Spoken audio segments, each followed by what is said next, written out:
Hello class 11। हमने start किया था 2 दिन पहले chapter number 11 thermal property of matter. ठीक है, वन बाय वन खत्म करते गए from the first part, second part, third part और ये अभी आया है फोर्थ पार्ट। ठीक है, फर्स्ट पार्ट में हमने रिलेटेड कुछ डिस्कशन किया था, हीट, टेम्परेचर, उसका यूनिट, उसके numerical. In second part we discussed about calorimeter जो मोस्ट हेवी टॉपिक है, थर्मल एक्सपांशन। और इन थर्ड पार्ट हमने डिस्कस किया था रिलेटेड टू सेकंड पार्ट, उसके न्यूमेरिकल से। ठीक है, in the fourth part last and final part है थर्मल प्रॉपर्टी ऑफ मैटर, जिसमें एक छोटा सा टॉपिक है। टॉपिक का नाम है चेंज ऑफ स्टेट, जो आप ऑलरेडी पढ़ के आते हो और केमिस्ट्री में भी आपने थोड़ा सा इसका कुछ ओवरव्यू देखा होगा। ठीक है, तो छोटा सा पार्ट है, देख लेते हैं। तो चेंज ऑफ स्टेट करना है तो हमारे पास पहले तो कितने टाइप के स्टेट है। तो matter exist in 3 state, solid, liquid and gas. ठीक है, सॉलिड, लिक्विड एंड गैस। अगर हमें उसका क्लासिफाई करना होगा तो सॉलिड के पास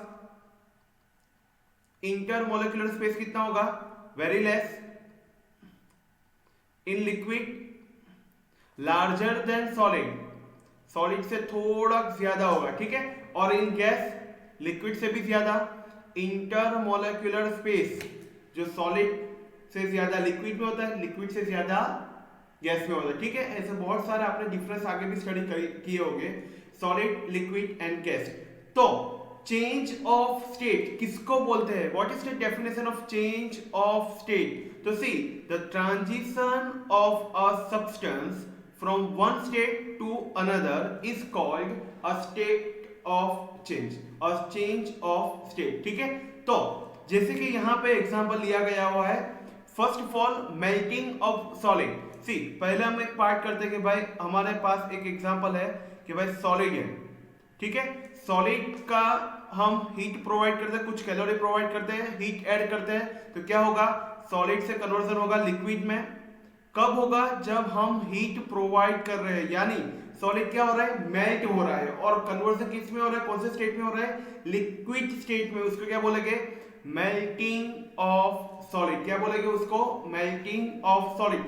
सेम थिंग अगर लिक्विड में हम हीट ऐड करें, लिक्विड में अगर हीट ऐड करें तो फिर क्या होगा, लिक्विड स्टेट टू कन्वर्ट किस में होगा, वेपर स्टेट। ठीक है, किस में होगा, वेपर स्टेट में। तो यहां पे भी क्या हो रहा है, लिक्विड टू वेपर कन्वर्जन हो रहा है, और this conversion is known as the vaporization of liquid. ठीक है, तो दो चीजें हम कर सकते हैं, या फिर हम स्टेट को हीट बढ़ा सकते हैं, या फिर हम स्टेट को क्या कर सकते हैं, हीट डाउन कर सकते हैं, हीट रिमूव कर सकते हैं, जिसको हम शॉर्ट में बोलते हैं कूल करना। ठीक है, ठंडा करना। तो करते हैं भाई ठंडा, पहले सॉलिड को गर्म किया तो फिर लिक्विड में कन्वर्जन हुआ, उसको बोल दिया हमने भाई मेल्टिंग। ठीक है, सिमिलर दैट लिक्विड का हीट बढ़ाया तो वो कन्वर्जन हो गया वेपर में। अगर हम शायद करें कि भाई वेपर को ठंडा करें, तो वेपर को ठंडा करेंगे तो क्या होगा, वेपर को ठंडा करेंगे तो क्या होगा, लिक्विड में कन्वर्जन होगा। आगे हम इसका पूरा एग्जांपल के स्टार्ट स्टडी करेंगे। ठीक है, ये छोटा सा टॉपिक है, आप सबको पता ही होता है, दैट्स व्हाई। ठीक है, वेपर को अगर हम ठंडा करेंगे और लिक्विड में कन्वर्जन होगा तो उसको बोलेंगे हम कंडेंसेशन ऑफ वेपर। क्या बोलेंगे उसको, कंडेंसेशन ऑफ वेपर, जहां पे हमें ठंडा करना है, किसको, वेपर को। ठीक है, सिमिलर दैट अगर लिक्विड को हम ठंडा करें, कूल करें, तो क्या करते हैं हम लोग, पानी को ठंडा करना हो या फिर पानी को आइस में कन्वर्ट करना हो तो क्या करते हैं, ठंडा करना हो तो हम सिंपल फ्रीज में रख देते हैं। जो प्रोसीजर है उसको क्या बोलेंगे हम, फ्रीजिंग। क्या बोलेंगे, फ्रीजिंग। तो यहाँ पे हमने 4 कंडीशन देखी। अगर मेटल को यानी सॉलिड को लिक्विड में कन्वर्ट करना हो तो क्या करना होगा, हीट करना होगा, और जो वो प्रोसेस है उसको हम बोलेंगे मेल्टिंग। ठीक है, सिमिलर दैट अगर लिक्विड को अगर हम गर्म करें, हीट प्रोवाइड करें, हीट ऐड करेंगे तो किसमें कन्वर्जन होगा, वेपर में। ठीक है, नाउ व्हाट, अगर हम रिवर्स प्रोसीजर सोचे कि भाई वेपर को ठंडा करो, अगर ठंडा करेंगे तो क्या होगा, वेपर टू लिक्विड में कन्वर्जन होगा। सिमिलर फ्रॉम उसको क्या बोलेंगे हम, कंडेंसेशन। उसको क्या बोलेंगे, condensation. And similar that from the liquid to solid, तो क्या उसको बोलेंगे, फ्रीजिंग। आगे इसको हमें एग्जांपल के साथ देखना है। ठीक है, तो चार प्रोसीजर है. What about the change of state? That's a transition of substance from one state to another state is called change of state. तो कितने टाइप के स्टेट है हमारे पास? 3 टाइप के, सॉलिड, लिक्विड और गैस. ठीक है. Now what next slide, the what about the change of state. See यहां पे क्या लिखा गया है, एक एग्जांपल लेते हैं कि भाई आइस है, सॉलिड पार्ट हो गया. ठीक है. आइस को हम गर्म करते हैं, हीट प्रोवाइड करते हैं, देखते रहिए, हीट प्रोवाइड करते हैं. ठीक है. सॉलिड हीट प्रोवाइड करेंगे तो क्या होगा? आइस का heat height, ice freezing point कितना है इसका हमें पता है, LFP लोअर फिक्स पॉइंट कितना है 0 डिग्री सेल्सियस, UFP कितना है upper fix point 100 degree Celsius. ठीक है. पता चल रहा है. अगर हम टेम्परेचर इंक्रीज करेंगे यानी 0 डिग्री से इंक्रीज करेंगे तो कौन से स्टेट में होगा? आइस मेल्ट होके कौन से स्टेट में जाने वाला है? वाटर के स्टेट में यानी लिक्विड के स्टेट में. यानी यहां पे लिख सकते हैं सॉलिड को अगर हम हीट प्रोवाइड करेंगे तो कौन सा स्टेट होगा? लिक्विड स्टेट प्रोवाइड करेगा. ठीक है. तो ये जो प्रोसीजर है from the solid to liquid उसको हम बोल देंगे मेल्टिंग. क्या बोलेंगे? मेल्टिंग. क्या बोलेंगे हम? मेल्टिंग. ठीक है. यहां पे लिख देता हूं मेल्टिंग. ना सिमिलर दैट अगर हम उल्टी प्रोसीजर सोचो, शायद लिक्विड को हमें सॉलिड में कन्वर्ट करना हो. कहां पे? From the liquid to solid. Solid तो मैंने आगे जैसे बोला कि हमें रिवर्स प्रोसीजर अगर थिंक करना तो क्या करना पड़ेगा? कूल, ठंडा करना पड़ेगा. अगर ठंडा कर रहे हैं तो उसको हमने प्रीवियस टर्मिनोलॉजी में क्या बोला? फ्रीजिंग बोला. और यहां पे भी ऐसा बोल सकते हैं, दूसरा नाम जो है उसका फ्यूजन. क्या बोल सकते हैं उसको? फ्यूजन. ठीक है. पता चल रहा है. देन आफ्टर अगर सोचिए आगे, वाटर को अगर हीट प्रोवाइड किया जाए, वाटर को अगर हीट प्रोवाइड किया जाए तो किसमें कन्वर्जन होगा? वेपर में कन्वर्जन होगा. किसमें होगा? वेपर में कन्वर्जन होगा. ठीक है. तो यहां पे क्या हो रहा है कि भाई लिक्विड स्टेट को अगर हीट प्रोवाइड की जाए तो वो किसमें कन्वर्ट हो रहा है? वेपर में. और इस प्रोसीजर को हम क्या बोलते हैं? इस प्रोसीजर को क्या बोलते हैं हम लोग? भाई इसको बोलते हैं वेपराइजेशन. क्या बोलते हैं? वेपराइजेशन. ठीक है. नाउ व्हाट, यही प्रोसीजर को उल्टा सोचे भाई, जैसे कि हम वेपर को ठंडा करेंगे और किसमें कन्वर्जन होगा? थोड़ा ठंडा करेंगे तो वाटर में कन्वर्जन होगा. तो ये प्रोसीजर को हम बोलते हैं कंडेंसेशन. क्या बोलते हैं? कंडेंसेशन. ठीक है. तो यहां पे अगर ये चीज सोचना है कि भाई मेल्टिंग किसको बोलते हैं, फ्यूजन किसको बोलते हैं, फ्रीजिंग किसको बोलते हैं, वेपराइजेशन किसको बोलते हैं, कंडेंसेशन किसको बोलते हैं, और एक चीज सोचने वाली है. ठीक है. कभी आपने देखा है कि भाई डायरेक्ट सॉलिड टू वेपराइजेशन में कन्वर्ट हो ऐसा कुछ चीज? बहुत सारे एग्जांपल है, जैसे कि ड्राई CO2, कैम्फर, कपूर बोलता है ना, कपूर. हाँ. तो वो चीज क्या रहती है कि भाई सॉलिड में से डायरेक्ट कन्वर्जन होगा वेपर में. ठीक है. डायरेक्ट कन्वर्जन होगा वेपर में without passing through liquid state. पता चल रहा है वो लिक्विड में नहीं होता. कैम्फर यानी कपूर जो बोलते हैं, ड्राई CO2 बोलते हैं. ठीक है. ये सब चीज क्या होती है कि भाई डायरेक्ट सॉलिड टू कन्वर्जन हो रहा है. किसमें हो रहा है?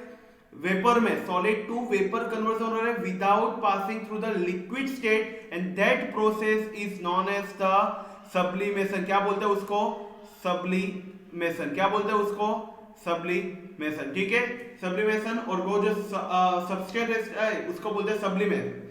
तो याद रहेगा इसको. आइस से वाटर यानी solid to liquid, melting, liquid to vapour, liquid to vapour क्या होगा? Vaporization, vapour to liquid, condensation, liquid to solid, fusion. ठीक है. और डायरेक्ट अगर हमें करना हो from the solid to vapour, क्या करना होगा? फ्रॉम सॉलिड टू वेपर, उसको बोलेंगे हम सब्लिमेशन. ठीक है. उसको क्या बोलेंगे? सब्लिमेशन. अगर एग्जांपल याद रखना हो तो ड्राई CO2, और सेकंड एग्जांपल क्या बोल सकते हो उसको? कैम्फर. याद रहेगा? कैम्फर. ठीक है. कपूर बोलते हैं, कपूर याद होगा. ठीक है. चलो let's move on with the next point. तो जहां पे क्या हो रहा है कि भाई चेंज ऑफ स्टेट हो रहा है, जैसे कि मैंने आगे बात की, यहां पे उसका डेफिनेशन लिखा गया हुआ है liquid to vapour. Liquid to vapour उसको बोलेंगे हम vaporization, and vapour to liquid उसको बोलेंगे हम कंडेंसेशन, और जहां पे ये तीनों स्टेट मैच हो रहे हैं, जैसे कि यहां पे ग्राफ ड्रॉ कर रहा हूं, जैसे कि ये अपना सॉलिड पार्ट हो गया, ये अपना लिक्विड पार्ट हो गया, और ये अपना हो गया गैसियस पार्ट, ठीक है। सॉलिड टू लिक्विड हमें पता चल गया क्या होगा, मेल्टिंग। लिक्विड टू सॉलिड क्या होगा, फ्रीजिंग बोलो, फ्यूजन बोलो। Liquid to gas, vaporization. Gas to liquid क्या होगा, गैस टू लिक्विड क्या होगा, कंडेंसेशन। जैसे कि सॉलिड टू गैस में कन्वर्जन हो रहा है, डायरेक्ट वेपर में कन्वर्ट हो रहा है, तो वो कौन सा एग्जांपल, कैम्फर, ट्राई CO2, उसको बोलते हैं हम सब्लिमेशन। और जहां पे ये तीनों स्टेट मिल रहे हैं, जहां पे ये तीनों स्टेट मिल रहे हैं, उसको बोलेंगे हम ट्रिपल पॉइंट। क्या बोलेंगे हम उसको, ट्रिपल पॉइंट। पता चल रहा है, ठीक है। तो ये सारा एग्जांपल के साथ पता चल रहा है कि यहाँ पे एक एग्जांपल का भी डिस्कशन किया गया हुआ है, ठीक है। Now what, change of the state from the liquid to vapor is called the vaporization, and from the vapor to liquid is called the condensation, ठीक है। उसको क्या बोलते हैं, कंडेंसेशन। नाउ व्हाट, तो मेल्टिंग पता चल गया, फ्रीजिंग पता चल गया, कंडेंसेशन पता चल गया, वेपराइजेशन पता चल गया, ठीक है।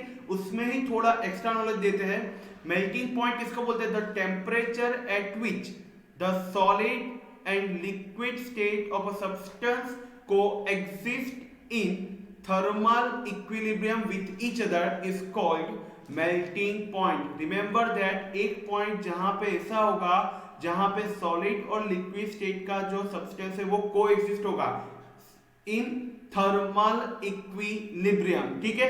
जहां पे ना ही वो सॉलिड में होगा ना ही वो लिक्विड में होगा, ठीक है। ऐसे स्टेट को हम बोलेंगे, ऐसे पॉइंट को हम बोलेंगे मेल्टिंग पॉइंट। और जहां पे the melting point of a substance at standard atmospheric pressure, उस पॉइंट को बोलेंगे हम नॉर्मल मेल्टिंग पॉइंट। वहां पे क्या बोलेंगे, normal melting point. Melting point of a substance eight standard atmospheric pressure, उसको बोलेंगे हम normal melting point. Similar that, what about the boiling point, कुछ चेंज नहीं करना। जहां पे सॉलिड टू लिक्विड है वहां पे लिख दो लिक्विड टू वेपर, सेम चीज है, लिक्विड टू वेपर स्टेट, ठीक है। जैसे कि हमको पता है बॉइलिंग कब बोलते हैं, जब लिक्विड टू वेपर में होगा, ठीक है। लिक्विड टू वेपर में हो रहा है तब एक जगह पे क्या होगा कि भाई लिक्विड भी स्टेट में नहीं होगा और वेपर स्टेट में भी नहीं होगा, उसके बीच में होगा, ठीक है। तो कहां पे ऐसे थर्मल इक्विलिब्रियम को एग्जिस्ट करेगा which each other is called the boiling point or the boiling point of a substance at standard atmospheric pressure, उसको बोलेंगे normal boiling point। उसको क्या बोलेंगे, normal boiling point। पता चल रहा है, टेम्परेचर हो रहा है जहां पे लिक्विड और वेपर स्टेट है जो को एग्जिस्ट कर रहे हैं इन थर्मल इक्विलिब्रियम, उसको बोलेंगे बॉइलिंग पॉइंट, ठीक है। तो क्या था इस थियरी में, तो भाई कितने टाइप के स्टेट है वो पता चल गया, सॉलिड, लिक्विड और गैस। एक बार आप लोग इनके डिफरेंस लिख लीजिएगा, मोस्ट टाइम पे होगा, जैसे कि आगे भी जाके हमें जरूरत पड़ने वाली है, ठीक है। और इसका यूज ऑलरेडी हमने थर्मल एक्सपांशन में बात की हुई है। Then after what is the meaning of change of state, तो जहां पे स्टेट सब्सटेंस खुद का स्टेट चेंज कर रहा है, ट्रांजिशन कर रहा है from the one state to another state, यानी solid to liquid, liquid to gas, gas to solid, gas to liquid, liquid to state, liquid to solid, like this, ठीक है। तो उनको क्या बोलेंगे हम, चेंज ऑफ स्टेट। जैसे कि एक एग्जांपल के साथ बात की हुई है मैंने यहाँ पे कि अगर हम सॉलिड को हीट प्रोवाइड करें, तो किसमें कन्वर्जन होगा, लिक्विड में होगा। लिक्विड को अगर हीट प्रोवाइड करें तो क्या होगा, वेपर में कन्वर्जन होगा, ठीक है। तो यहाँ पे सोचिए सॉलिड टू लिक्विड जहां पे कन्वर्जन हो रहा है उसको बोल रहे हैं मेल्टिंग पॉइंट, उसको क्या बोल रहे हैं, melting point. Similar that from the water to vapour, उसको बोलेंगे हम वेपराइजेशन, उसको क्या बोलेंगे, वेपराइजेशन, ठीक है। तो सिमिलर दैट अगर हम रिवर्स प्रोसीजर सोचे, यहाँ पे हम गर्मी दे रहे हैं, अगर किसी पॉइंट पे हम ठंडा करें, वेपर को ठंडा कर रहे हैं हम लोग वाटर पे, ठीक है। वेपर को ठंडा करेंगे तो किसमें कन्वर्जन होगा, वाटर में। सिंपल बात है कि स्टीम है, गर्म हो चुके हैं, उसके कुछ उसको ब्लॉक कर दो, ठीक है। तो इस जो भी वासन से आपको ब्लॉक करना है वहां पे कर दो, तो क्या होगा, अगर उसको ठंडा करेंगे तो आपको वाटर जैसे ड्रॉपलेट दिखेगी, ठीक है। स्टीम के पॉइंट किस पे दिखेंगे, वाटर जैसे ड्रॉपलेट पे, ठीक है। तो क्या हो रहा है, वेपर टू कन्वर्ट हो रहा है वाटर पे, ये जो प्रोसीजर है उसको बोलेंगे हम कंडेंसेशन। क्या हो रहा है, कंडेंसेशन, ठीक है। वाटर टू आइस को क्या बोलेंगे, वाटर टू आइस, कूल कर रहे हैं, ठंडा कर रहे हैं, फ्रीजिंग बोलो, फ्यूजन बोलो, ठीक है। द प्रोसेस ऑफ, अगर एक और चीज ऐड करनी है, अगर हम सॉलिड से डायरेक्टली कन्वर्ट कर रहे हैं वेपर तक, तो उस प्रोसीजर को बोलते हैं सब्लिमेशन, यानी सॉलिड टू वेपर। तो कोई एग्जांपल पूछे तो कौन सा एग्जांपल हो गया भाई? तो भाई एक बोल दो कि भाई ड्राई CO2, कैम्फर, जो हमें दोनों पता होता है, ये नॉर्मल से एग्जांपल याद रखो, ठीक है। तो जहां पे अगर हमारे तीनों स्टेट मैच हो रहे हैं, इंटरसेक्ट हो रहे हैं, सॉलिड, लिक्विड और गैस, उस पॉइंट को बोलेंगे हम ट्रिपल पॉइंट, ठीक है। तो पता चल रहा है कि कहां से क्या हो रहा है। Then what about the melting point? Melting point किसको बोलते हैं? at temperature at which the solid and liquid state of a substance coexist in a thermal equilibrium with each other is called melting point, and the melting point of a substance at standard atmospheric pressure is known as the normal melting point. Similar boiling point को क्या करना है, कहां से कहां conversion होगा? From the liquid to vapour. कहां से क्या होगा? लिक्विड टू वेपर, याद हो रहा है, ठीक है। और एट स्टैंडर्ड एटमॉस्फेरिक प्रेशर, तो उसको क्या बोलेंगे? Normal boiling point. ये बहुत सिंपल चीज है। तो अब तक हमने जितनी भी थियरी की, थर्मल प्रॉपर्टीज ऑफ मैटर, शायद अभी आपको क्लियर हो चुका होगा, ठीक है। कि भाई थर्मल प्रॉपर्टी में क्या बोलते हैं, हीट किसको बोलते हैं, टेम्परेचर किसको बोलते हैं, हीट का टेम्परेचर क्या है, टेम्परेचर का यूनिट क्या है, कैसे हमें एक यूनिट से दूसरे यूनिट में कन्वर्जन करना है, खास करके टेम्परेचर में। टेम्परेचर में हमने सिर्फ 3 ही यूनिट देखे थे अब तक, टिल 11 स्टैंडर्ड, बट अब कितने हैं हमारे पास? 5 यूनिट। कौन कौन से? शायद आपको पता होगा, अभी पढ़ा होगा। अगर नहीं पढ़ा तो पहले पार्ट 1 देखिए, वहां पे सब कुछ दिखाया गया हुआ है, जैसे कि Celsius, Kelvin, Fahrenheit, Reaumur's and the Rankine. तो कैसे कन्वर्ट करना है, सिंपल सा एक बेसिक सा इक्वेशन दिया गया हुआ है, उसको देखिए। देन आफ्टर मूव ऑन कीजिए विद द थर्मल एक्सपांशन। उसका थोड़ा सा पार्ट हमने पार्ट 1 में देखा था। Then after to be continue किया था इन पार्ट 2। फर्स्ट पार्ट का जो था पार्ट, वो हमने कंटिन्यू किया। सेकंड पार्ट कितने टाइप के लीनियर एक्सपांशन से? Linear, aerial, then after volume expansion, ठीक है। ये सारे एक्सपांशन थे। और कन्वर्जन, अगर हमें कोएफिशिएंट ऑफ लीनियर एक्सपांशन को कन्वर्ट करना होता, coefficient of aerial expansion, coefficient of volume expansion, फिर भी हमारे पास एक हमने रिलेशन प्रूव किया था, जैसे कि α/1 is equal to β/2 is equal to γ/3। उसका शॉर्टकट भी दिखाया गया हुआ था कि हमें कैसे याद रखना है, ठीक है। और न्यूमेरिकल में मोस्टली यूज हो रहा है, जैसे कि थर्ड पार्ट में हमने देखा कि न्यूमेरिकल में जो बात थी, तो न्यूमेरिकल में क्या हम बेसिक सा चीज यूज कर रहे थे, जैसे कि अल्फा, बीटा और गामा। वॉल्यूम का एक्सपांशन का भी एग्जांपल हो तो उसमें दिया गया हुआ था लीनियर एक्सपांशन, तो हमें कंपलसरी रिलेशन यूज करना पड़ा था अल्फा, बीटा एंड गामा का, ठीक है। In the third part numerical थे। और फोर्थ पार्ट में एक छोटा सा थियरी था चेंज ऑफ स्टेट का, ठीक है। तो चेंज ऑफ स्टेट कैसे हो रहे, किसको क्या बोलते हैं, कैसे एग्जांपल थे, ठीक है। तो वो सारा हमने पॉइंट देख लिए, ठीक है। नाउ नेक्स्ट चैप्टर जो हमने स्टार्ट करने वाला है वो है काइनेटिक थियरी ऑफ गैस। मिलते हैं, थैंक यू सो मच।